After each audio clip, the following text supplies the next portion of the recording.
कहानी की शुरुआत होती है फ्यूचर यानी आने वाले वक्त की टाइमलाइन को दिखाने से, जहाँ मौसम के हालात काफी खराब हो गए हैं क्योंकि सूरज की तरह का जलता हुआ एक और सितारा आसमान में आ गया है, जिससे जमीन पर रहने वाले लोगों को एक नहीं बल्कि दो सूरज की गर्मी का सामना करना पड़ रहा है। लोगों को बचाने के लिए अंडरग्राउंड एक काफी बड़ा शहर बनाया जाता है जिसका नाम सिटी ऑफ एम्बर होता है। यहाँ लोग रहना शुरू कर देते हैं और लोग यहाँ तकरीबन 200 सालों तक रह सकते थे क्योंकि इतने वक्त की रिसोर्सेज यानी वसाइल जैसे कि खाना वगैरह मौजूद थी। 200 सालों के बाद ही एम्बर शहर के लोगों को जमीन पर जाने की इजाजत मिलेगी, पर वो भी एक खास रास्ते के जरिए, जिस रास्ते का कागज पर एक नक्शा बनाया जाता है और साथ कुछ जरूरी बातें और असूल लिखकर एक ब्रीफ केस में बंद कर दिया जाता है क्योंकि जब लोगों ने यहाँ से जाना था 200 सालों के बाद तभी वो खोलना था। फिर ब्रीफ केस तैयार करके पहली मेयर के हवाले कर दिया जाता है और वक्त गुजरने के साथ साथ नई आने वाली मेयर को दिया जाता है। अब ऐसे ही काफी सालों तक चलता रहता है, पर एक दिन जब मौजूदा मेयर की मौत होती है तो ये ब्रीफ केस आगे किसी को भी नहीं दिया जाता बल्कि इसे एक जगह पर रख दिया जाता है। एक किस्म का लोगों ने उसे बुला ही दिया था। अब यूं ही काफी साल गुजर जाती है और एक दिन ब्रीफ केस अपने आप ही खुल जाता है। अब हम एम्बर शहर की मौजूदा सूरत हाल को देखते हैं जो अब एक जनरेटर पर चल रहा है, पर मुसीबत ये जनरेटर भी जल्दी खराब होने वाला है। साथ ही खाने पीने का सामान भी काफी तेजी से खत्म होता जा रहा था। एम्बर शहर में हमें एक स्कूल दिखाया जाता है जहाँ जब सारे बच्चे अपनी पढ़ाई पूरी कर लेते हैं तो एक पार्टी रखी जाती है जिसमें हर एक बच्चे को एक पर्ची निकालनी होती है। पर्ची पर बहुत सारी जॉब्स के बारे में लिखा हुआ था और जो पर्ची जिस बच्चे के हिस्से में आएगी उसे वही जॉब करनी होगी सारी जिंदगी। इसमें हर तरह की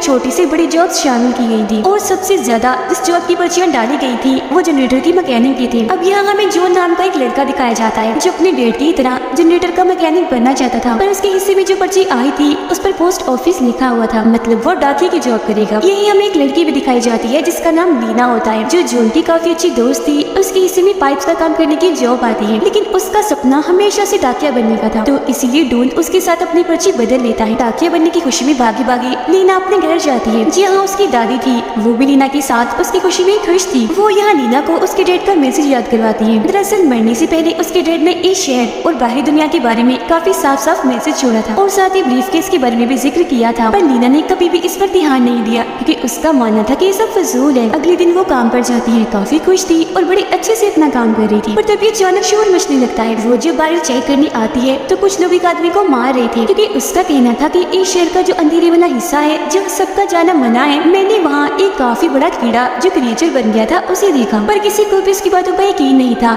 सब पागल समझकर उसे मार रहे थे। लेकिन यहाँ पर लीना को उस क्रिएचर का सींग मिल जाता है जिसे उस आदमी ने फेंक दिया था, तो ये उसे अपने पास रख लेती है। डॉन भी काम पर जाता है, पर यहाँ उसका बॉस काफी गुस्से वाला था, उससे बहुत मुश्किल काम करवाता है। डॉन अपने बॉस को कहता है कि मैं पाइपलाइन को ठीक करना चाहता हूँ जो खराब है, पर उसका बॉस ये कहते हुए मना कर देता है कि रहने दो, तुम नहीं कर पाओगे क्योंकि तुमसे पहले भी बहुत सारे लोगों ने कोशिश की पर कुछ नहीं हुआ। वो फिर डॉन को एक मरे हुए वर्कर का हेलमेट देकर काम पर लगने का कहता है, पर क्योंकि पाइपलाइन के मसले को उसने ठीक करना था कैसे भी करके, तो वो चोरी चोरी अपने बॉस की जीप से पाइपलाइन का नक्शा चुरा लेता है। उसके जरिए इस पूरी जगह को चेक करते हुए वो काफी आगे चला गया था। वो फिर कमरा नंबर 351 के बाहर पहुंचता है जहाँ सबका जाना मना था और यहाँ आकर तो उसकी लगन और बढ़ जाती है। साथ ही वो काफी हैरान भी था क्योंकि इस तरह का कोई भी कमरा नक्शे में था ही नहीं, तो इसीलिए वो अपनी खोज जारी रखता है। ये पाइपलाइन काफी बड़ी थी, कोई भी नहीं जानता था कि ये कहाँ तक जाती है। आगे बढ़ते हुए वो एक ऐसी जगह पर पहुँचता है जहाँ पर खाना रखा जाता है, पर वो ये देखकर काफी घबरा जाता है कि खाना काफी हद तक खत्म हो गया है। तभी इधर फोर्ट गार्ड जो यहाँ की रखवाली करता है वो डॉन को गले से आकर पकड़ लेता है क्योंकि यहाँ तक आना सबका मना था। वो उस पर गुस्सा कर ही रहा था कि तभी अचानक जनरेटर बंद हो जाता है और धीरे धीरे करके पूरे शहर की लाइट चली जाती है।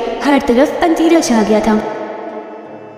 अब जनरेटर को फिलहाल तो ठीक कर लिया जाता है, पर सब जानते थे कि वो ज्यादा टाइम तक चलने वाला नहीं है। इसी रात लीना अपनी दादी के घर जाती है और उनसे उस ब्रीफ केस के बारे में पूछती है। दरअसल जब भी ब्रीफ केस का सिलसिला चल रहा था तो लीना के दादा भी मेयर थे और उनकी मौत होने के साथ ये ब्रीफ केस आगे किसी मेयर को भी नहीं दिया गया। वो ब्रीफ केस को ढूंढती है जो उसे मिल तो जाता है, पर वो नहीं जानती थी कि आखिर इसके साथ करना क्या है। अगले दिन जब लीना पेड़ के पास जाती है तो वो खाने के डिब्बे छुपा रहा था जिसे वो देख चुकी थी। मेयर यहाँ लगी कुछ तस्वीरें लीना को दिखाता है जिसमें उसकी दादा की तस्वीर भी थी और उन्होंने ये ब्रीफ केस पकड़ा हुआ था। अब उन लोगों के ऊपर हालात खराब होने लगते हैं क्योंकि अब उन्हें खाने पीने और दवाइयों की तंगी से गुजरना पड़ रहा था। अब लीना डॉन से मिलती है और उसे वो सींग देती है जो उसी बड़े कीड़े यानी क्रिएचर का था जिसे आदमी ने फेंक दिया था। डॉन सींग लेकर अपने डैड की मदद से पता लगवाता है कि ये असली है या नहीं। उसके डैड के पास काफी जानकारी थी इस बारे में, पर उन्हें भी समझ नहीं लगती कि आखिर किसी कीड़े का सींग इतना बड़ा कैसे हो सकता है। वो फिर डॉन की मदद करने से इनकार कर देते हैं क्योंकि वो नहीं चाहते थे कि वो शहर के बारे में ज्यादा खोज करें। उसके डैड से भी कोई मदद ना मिलने पर लीना उसे वो ब्रीफ केस दिखाती है जिसमें से एक फटा हुआ कागज का टुकड़ा,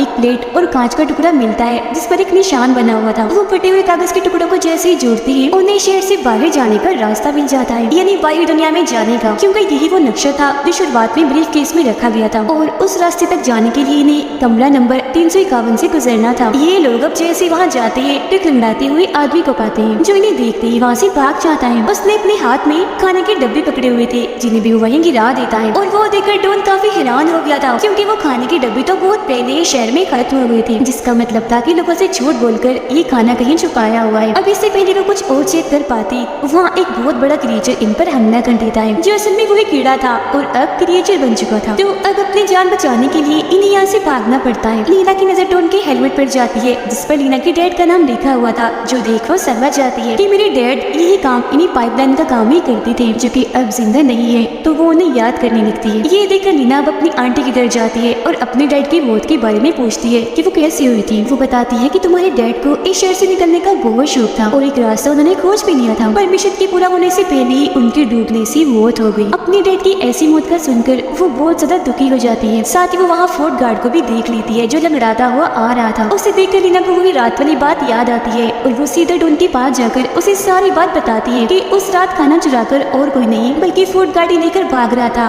क्योंकि वो भी लंगड़ा है। तो इसीलिए अभी लोग कमरा नंबर 351 में जाते हैं जहाँ आने के बाद ही दंग रह गए थे क्योंकि ये पूरा ही कमरा खाने से भरा हुआ था जिसे कि नानची मेर ने अपने लिए जमा किया हुआ था यहाँ पर, और ये खाना इतना ज्यादा था कि उसकी पूरी जिंदगी तक चल सकता था, जबकि उसके लोग बेचारे भूखे मर रहे थे। तो लोग वहाँ से भागकर लीना के घर आ जाते हैं। वो लीना के डैड की रिकॉर्डिंग सुनते हैं तो उसमें एक फौजी के बारे में बताया जा रहा था, इसीलिए वो फौरन भागकर अपने डैड के पास जाता है और उनसे लीना के डैड और फौजी के बारे में पूछने लगता है। तब उसके डैड बताते हैं कि लीना के डैड और फौजी मिशन में एक साथ थे, पाइपलाइंस का ही काम करते थे, पर कभी भी अपने मिशन में कामयाब नहीं हुए, बल्कि लीना के डैड के साथ साथ उनके बहुत सारे साथियों की भी मौत हो गई, उस फौजी की भी। इसीलिए मैंने कभी तुम्हें इस मिशन के बारे में नहीं बताया, बल्कि हमेशा मैकेनिक और पाइपलाइन के काम से दूर रखने की कोशिश की। अब डॉन अपने डैड की परेशानी समझ तो जाता है, पर उसे कैसे भी करके अब इस मिशन को पूरा करना था, यानी कि यहाँ से खुद भी निकल कर और बाकी लोगों को भी निकाल कर। उधर लीना मेरे को बेनकाब करने की कोशिश करती है, यानी कि वो कितना बड़ा लालची है सबके सामने लाना चाहती थी, लेकिन बेचारी पकड़ी जाती है, उसे खुद मेर नहीं पकड़ा था। लेकिन तभी यहाँ की लाइट्स बंद होना शुरू हो जाती है, जिस चीज का फायदा उठाकर लीना मेरे का बैग चुराकर भाग जाती है, जिस वजह से लीना और डॉन दोनों को क्रिमिनल यानी अपराधियों की लिस्ट में टॉप पर डाल दिया जाता है। वो लोग अब मेयर के बैज और ब्रीफकेस से मिले कांच के टुकड़े को एक साथ जोड़ते हैं, जिससे वो मुकम्मल हो गया था और उस पर वो निशान बन गया था जो जनरेटर रूम के दरवाजे पर भी बना हुआ था। उन्हें लगता है कि शायद ये उस कमरे की चाबी है, वो कमरा नहीं खुलता। फिर जब नक्शे पर लिखी गई जरूरी बातों को लीना पड़ती है तो उसे पता चलता है कि उन्हें एक अलमारी को हटाना है, और अब जैसे वो अलमारी हटाती है अंदर एक खुफिया जगह पर बहुत सारी अलमारियां पड़ी हुई थी। वो फिर दूसरे सुल को पढ़ती है तो उसके मुताबिक व्हील को घुमाने लगती है, जिससे सारी अलमारियां एक तरफ और जनरेटर रूम एक तरफ हो जाता है। एक खुफिया दरवाजा जैसे खुलता है एक और अंडरग्राउंड शहर में आप पहुँचते हैं। यहाँ एक लंबी सी नदी मशीनरी के एक बहुत ही बड़े टुकड़े के साथ जुड़ी हुई थी। दरअसल ये सारी अलमारियां यहाँ इसलिए नहीं थी कि इनमें सामान रखा जाएगा, बल्कि इसमें बैठकर लोग यहाँ से जाएंगे।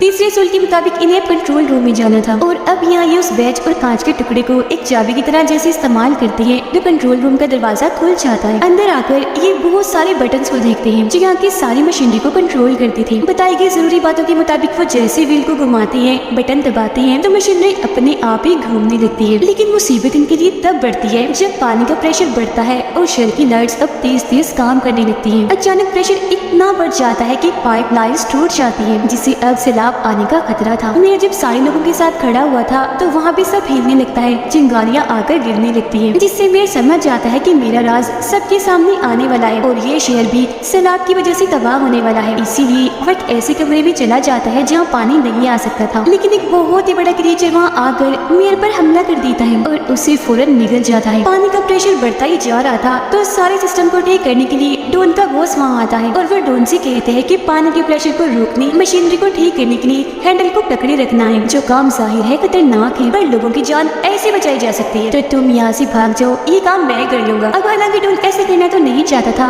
पर उसे जाना ही पड़ता है और उसका बॉस अपनी जान पर कील कर हैंडल को पकड़े ही रखता है। अब यहाँ लीना, उसकी छोटी बहन और डॉन एक किश्ती में बैठ जाते हैं। पानी के प्रेशर की वजह से उनकी किश्ती वहाँ से निकल जाती है। वो लोग काफी आगे आकर एक ऐसी सुरंग में आ जाते हैं जहाँ बहुत ही अंधेरा था। इन लोगों को ठीक नहीं लग रहा था तो अपनी जान बचाने के लिए दुआएं करने लगती है। अब ये लोग एक काफी बड़े झरने से नीचे आ रही थी काफी तेजी से। उन्हें डर लग रहा था तो अपनी वो आंखें बंद कर लेते हैं। वो लोग जब अपनी आंखें खोलते हैं तो खुद को तालाब नहीं पाते हैं। थोड़ी आगे जाने पर उन्हें रोशनी दिखने लगती है। रोशनी का पीछे करते करते वो आखिरकार जमीन पर आ ही जाती है, यानी बाहरी दुनिया में। पर वो यहाँ आकर खुश नहीं थी क्योंकि यहाँ भी इतना ही अंधेरा था जितना कि अंदर था। फिर जैसे सुबह होती है और सूरज निकलता है तो इनकी आंखों में एक अलग ही चमक थी। वो बहुत खुश थे क्योंकि अब वो जमीन पर आराम से जिंदगी गुजार सकती थी। अब जिंदगी यहाँ मुमकिन थी। जलता हुआ सितारा यहाँ से जा चुका था। वो उड़ते हुए परिंदों को जब देखती है तो उनका पीछे करते करते एक काफी बड़े गड्ढे के पास आ पहुँचते हैं, जिससे काफी नीचे एम्बर शेर को वो देख पा रहे थे। लेकिन फासला इतना ज्यादा था कि इनकी आवाज वहाँ नहीं जाती। तभी इन्हें एक आइडिया आता है। लीना उस रास्ते का नक्शा एक पत्थर पर बांधकर नीचे फेंक देती है, जिसे ढूंढ के डैड उठा लेती है और इस तरह से सारे लोग वहाँ से बाहर दुनिया में आकर बैठ जाते हैं। इसी के साथ ही कहानी इधर ही खत्म हो जाती है।